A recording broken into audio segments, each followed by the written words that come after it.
Hello, मेरा नाम अंजलि है और आज की कहानी सुनने से पहले आप मुझे ये बताइए कि आपकी पसंदीदा फूल कौन से हैं। क्या वो ये कमल के फूल हैं या गुलाब के फूल या कोई और फूल। अच्छा, मेरे पसंदीदा फूल का नाम जानना चाहेंगे?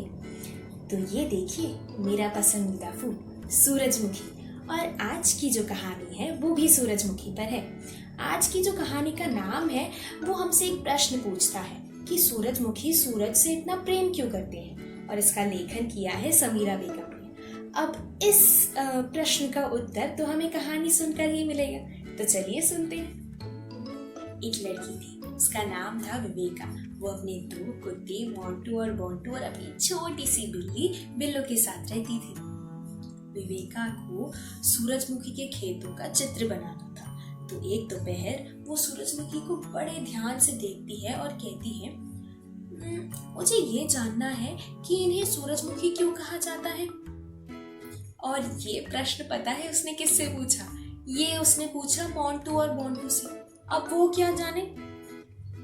तब उसने खुद ही सोचते हुए जवाब दिया, मुझे तो लगता है कि इन्हें सूरजमुखी इसलिए कहा जाता है क्योंकि ये सूरज से कुछ मिलते जुलते हैं।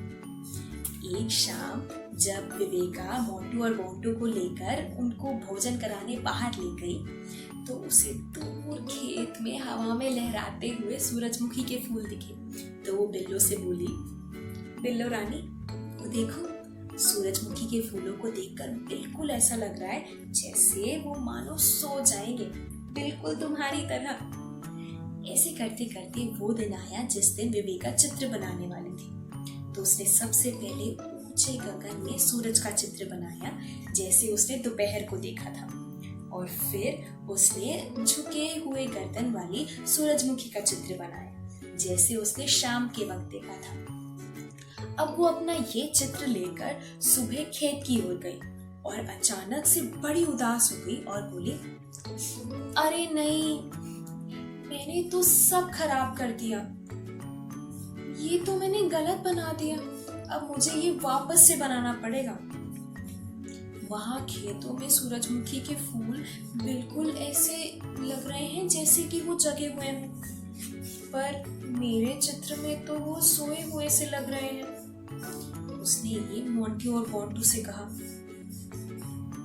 पर कोई नहीं, मैं इस बार सही चित्र बनाऊंगी।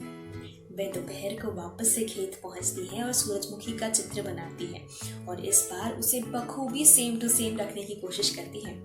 अगले दिन वो दौड़ती भागती अपने इस चित्र को लेकर खेत पहुंचती है। खेत पहुंचते ही वो बहुत उदास हो जाती है और बोलती है, ऐसा कैसे हो सकता है? क्या ये इन सूरजमुखी फूलों की कोई शरारत है या कोई जादू? उत्सुक विवेका भागती भागती अपने बगीचे के सबसे ऊंचे पेड़ की शाखा पर जा चढ़ती है और बोलती है, अब से मैं इनकी हर हरकत पर ध्यान रखूंगी। अगले कुछ दिनों तक वो सूरजमुखी पे बड़े ध्यान से निरीक्षण करती रहती है, और एक हफ्ते तक तो वह उनको प्रतिदिन चित्रित करती रहती है। ये देखिए।